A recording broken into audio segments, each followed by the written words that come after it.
Hello दोस्तों, इस कहानी में एक बेटा अपनी माँ की ममता और सहनशीलता को बता रहा है। आप पूरी कहानी सुनिए, आपको कहानी पसंद आएगी। माँ की ममता की कहानी ऐसी होती है। एक माँ की ममता। बात उन दिनों की है जब मैं 9-10 साल का था। मैं बहुत शरारती और शैतान लड़का था। मेरी माँ आज भी कहती है कि शायद ही कोई ऐसा दिन होगा कि तेरी शिकायत न मिलती हो। एक दिन की बात है, मैं सुबह स्नान करने के लिए तालाब पर जा रहा था और अपने आदत के अनुसार बाल्टी को हवा में धोने की हेलीकॉप्टर शॉट की तरह घुमाते हुए जा रहा। तभी बाल्टी का निचला हिस्सा मेरे पीछे आ रही मेरी माँ के मुंह पर जा लगा और माँ के होठों से खून निकलने लगा। माँ चीख कर वहीं बैठ गई और मैं पिटाई के डर से वहाँ से फरार हो गई। दिन भर मैं गांव के एक बगीचे में छिपकर अनजाने में हुई गलती के लिए पछताता रहा। शाम को अंधेरा होने पर मैं गांव में तो चला आया, लेकिन घर नहीं आया। रात में खाने के समय मुझे न पाकर घर वालों को मेरी चिंता तो हुई, वे मुझे ढूंढ मगर मैं कहीं नहीं मिला। और मिलता भी कैसे? मेरे छुपने की जगह माँ के अलावा कोई नहीं जानता था। अचानक टॉर्च की रोशनी मेरे चेहरे पर पड़ी और मैं पिटाई की कल्पना से सहम गया। वो माँ थी जो टॉर्च लिए मुझे पलंग के नीचे से बाहर निकलने को बोल रही थी। पलंग के नीचे से बाहर आते हुए मैं सोच रहा था कि आज तो मुझे छठी का दूध याद आ जाएगा।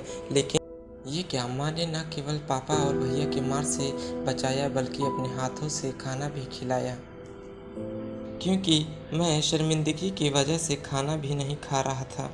उस दिन मुझे माँ की ममता, प्रेम और सहनशीलता का एहसास हुआ। ऐसी ममता और सहनशीलता केवल और केवल माँ में ही हो सकती है। मैंने उस दिन ये तय किया कि जीवन में ऐसा पल कभी दोबारा नहीं आने दूँ जिस पल मेरे द्वारा माँ को कष्ट हो। और ईश्वर गवाह है कि मैंने अपने जीवन का हर निर्णय माँ की खुशी के लिए ही लिया है।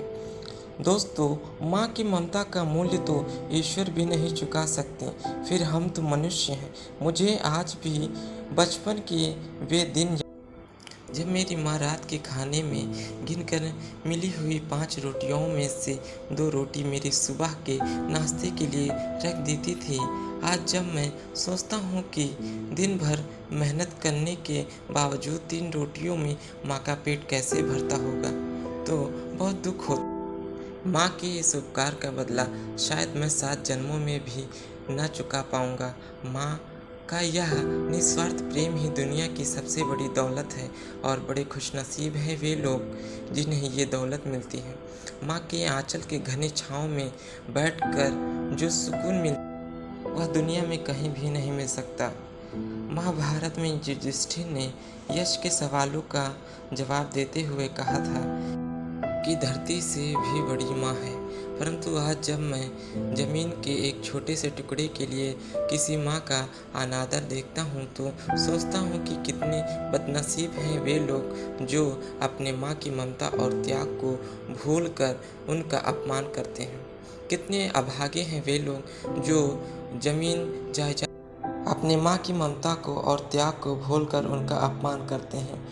कितने अभागे हैं वे लोग जो ज़मीन जायदाद के लिए अपने माँ बाप से मारपीट करते हैं। ऐसे लोगों के लिए तो मैं बस यही कहना चाहूँगा कि किसी भी परिस्थिति में अपने माँ मत रुलाना, वरना उसके आंसुओं का सैलाब तुम्हारे जीवन की खुशियों को बहा ले जाएगा।